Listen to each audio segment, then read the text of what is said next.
यह है दुनिया की सबसे खतरनाक मोसाद की lady commando.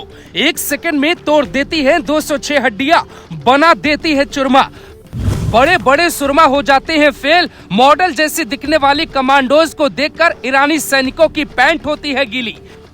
6 feet height, 68 kilo वजन, 3 साल की खतरनाक ट्रेनिंग, हाईटेक हथियार, शेरनी कमांडो सांप की तरह चलती है। 99% लोग नहीं जानते होंगे कि आज इजराइल के पास सबसे खतरनाक महिला कमांडो क्यों है। ये देखने में किसी बॉलीवुड या हॉलीवुड की हीरोइन से कहीं ज्यादा खूबसूरत है। चेहरे की चमक से उम्र का अंदाजा लगा पाना नामुमकिन जैसा है। ये महिलाएं कुछ ऐसा करती हैं, बड़ी से बड़ी सेना पीछे हट जाती है। मोसाद इजराइल की खुफिया एजेंसी है जिसकी पहचान दुनिया की सबसे सफल एजेंसी के तौर पर होती है। हमास और हिजबुल्लाह से अगर इजराइल डटकर सामना कर पा रहा है तो वो इसलिए क्योंकि ये सिंघम कमांडो इतने खतरनाक है कि ये मुश्किल से मुश्किल ऑपरेशन को अंजाम दूसरे देश में घुसकर ऐसे देते हैं कि वहाँ के कमांडो और सेना भी कुछ नहीं कर पाती।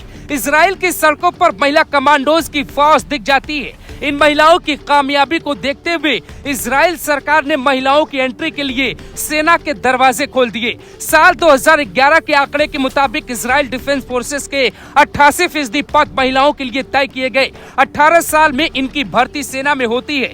ट्रेनिंग इतनी खतरनाक होती है कि एक क्या 50 इंसान भी इन पर भारी नहीं पड़ सकता। मोसाद की महिला कमांडो एजेंट भी बनती है, वो न शादी करती है न ही परिवार बसाती है, सिर्फ दुश्मन के लिए यमराज बन जाती है। महिला कमांडोज इजराइल फिलिस्तीन बॉर्डर की रक्षा करती है। फिलिस्तीन इनको आसानी से बात नहीं दे पाता। इजराइल एक छोटा देश है, चारों तरफ से उसके दुश्मन है। कई मुस्लिम देश हैं और आतंकी संगठन उसे मिटाने का न सिर्फ सपना देखते हैं बल्कि वक्त वक्त पर ऐलान भी करते हैं, लेकिन आज तक कोई क्यों नहीं कर पाया, उसकी कहानी भी समझनी चाहिए। मोसाद एजेंट्स ने इजराइल के दुश्मनों के खिलाफ ऐसे ऐसे ऑपरेशन अंजाम दिए जिनके सामने आने से पहले तक केवल कल्पना ही की जा सकती थी।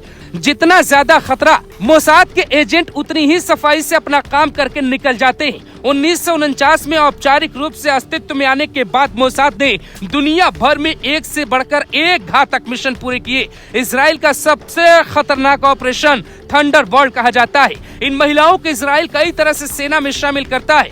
कुछ को एजेंट बनाता है, कुछ को फ्रंट लाइन सिक्योरिटी में भेजता है। जैसे भारत में बीएसएफ बॉर्डर पे होती है, वैसे ये महिला कमांडो हमास और हिजबुल्लाह से खुलकर सामना करने के लिए जानी जाती है। ये महिला कमांडो इतनी खतरनाक होती है कि ये कई दिनों तक भूख में रहकर भी दुश्मन का अंत कर सकती है। यहाँ तक कि दुश्मन पर निशाना लगाने के दौरान सैटेलाइट में खुद की तस्वीर न आ जाए, इसके लिए उन्हें 72 घंटे तक एक जगह लेटने और न हिलने डुलने की ट्रेनिंग दी जाती है। जैसे एसपीजी कमांडोज के हाथों में कई तरह के हथियार और सुरक्षा की तकनीक होती है, वैसे ही इजराइल कमांडो के पास भी है। दुश्मन किस रेंज में है इसके हिसाब से हथियार चलाती है। कई बार तो हथियार भी नहीं चलाना पड़ता, हाथ से ही दुश्मनों को सुला देती है। कई बार मोसाद की महिला एजेंट अपने जाल में फंसाती है। उनकी खूबसूरती देखकर कोई भी दीवाना हो जाता है। वो उन्हें मोह लेती है, फिर वो एक से बढ़कर एक फाइल भी निकाल ले आती है। साल 2018 में मोसाद ने ईरान में घुसकर बेहद खतरनाक मिशन को अंजाम दिया। करीब 6.5 घंटे के इस ऑपरेशन में 2 दर्जन जासूस शामिल किए गए, जिसमें ज्यादातर महिला कमांडो ही थी। टारगेट था तेहरान में बना एक वेयरहाउस जिसमें ईरान के न्यूक्लियर मिशन की राज वाली फाइलें रखी गई थी।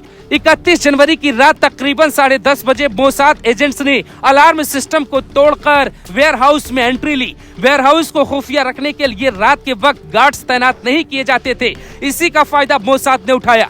स्पेशल टॉर्च के जरिए तिजोरियों में सेंध लगा दी। वो अपने साथ करीब 50,000 पेज और 163 सीडी लेकर सुबह 5 बजे इजराइल के लिए निकल गए। इसीलिए मोसाद का लोहा दुनिया मानती है। फ्रंट पर आकर दुश्मन को ढेर करना हो या फिर जासूसी के जरिए दुश्मन देश में घुसकर पेपर चुराना हो, मोसाद हर जगह सक्षम है।